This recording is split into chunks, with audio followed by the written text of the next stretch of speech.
Hello guys, welcome to today's Topic TV. Dito sa Skyline 20 Rieles in Valenzuela City, isang lalaki ang tinangkang hablutan ng kwintas ng riding in tandem. Mabuti na lang at maagap ang lalaki kaya't nabigo silang tangay nito. Makikita sa video ang lalaking nakasandong pula sa may tapat ng tindahan nang madaanan siya ng riding in tandem. Agad na tumawag ng pansin sa mga riders ang suot na kwintas ng lalaki.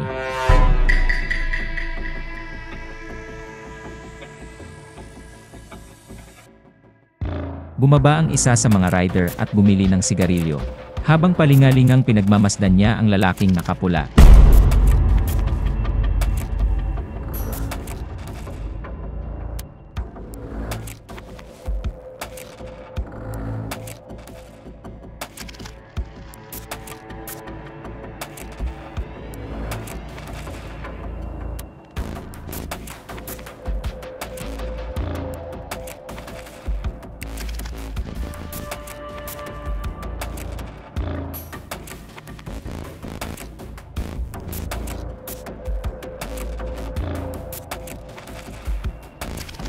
Habang ang lalaki ay abala sa pag-ayos ng kanilang tapat, ang rider naman ay pinagmamasdan ng maigi ang lalaki.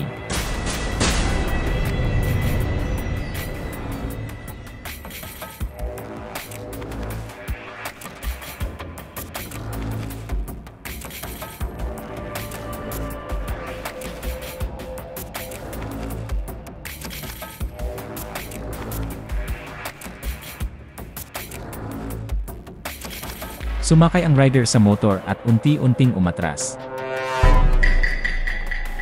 Maya-maya ay dinaklot ng rider ang kwintas ng lalaki sa kanyang leg. Subalit nakailag bigla ang lalaki kaya't nabitawan ito ng rider.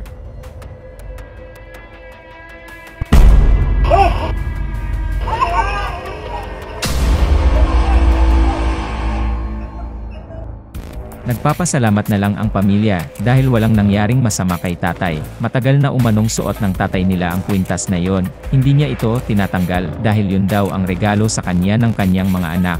Sadya lang talagang maraming tao ang mapagsamantala at di marunong magtrabaho ng ayos. Tanging paalala na lang sa ating lahat na iwasan na lang nating magsuot ng mga alahas sa labas ng bahay para hindi ito takaw sa mata ng mga kawatan.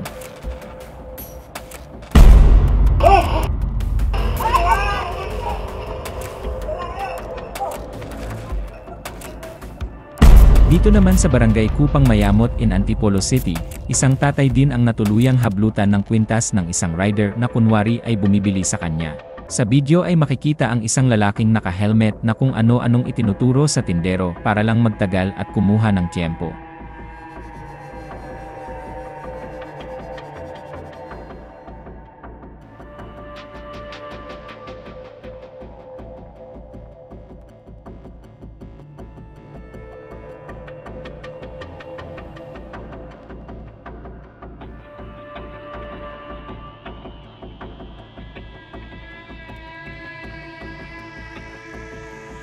May kung ilang minuto pa ang nakalipas, hanggang sa makikita na ang rider na tila di na mapakali, palingon-lingon at tila kumukuha na ng tiyempo.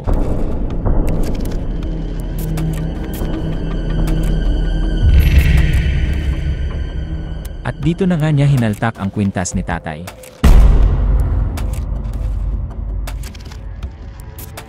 Wala nang nagawa pa ang tindero, kundi pagmasdan na lamang ang tumakas na rider. Dito naman sa isang tindahan ni Aling Nena, hindi kwintas kundi isang lighter ang hinablot ng lalaking ito. Oops, matigas pala. Muli itong hinaltak ni Kuya hanggang sa maglaglagan ang mga agyo sa bubong ni Aling Nena. Sabi ng may-ari ay kalalagay lang daw niya ito nung isang gabi, at ngayon ay wala na naman. Si Kuya naman kasi, pati ba naman lighter patusin mo pa?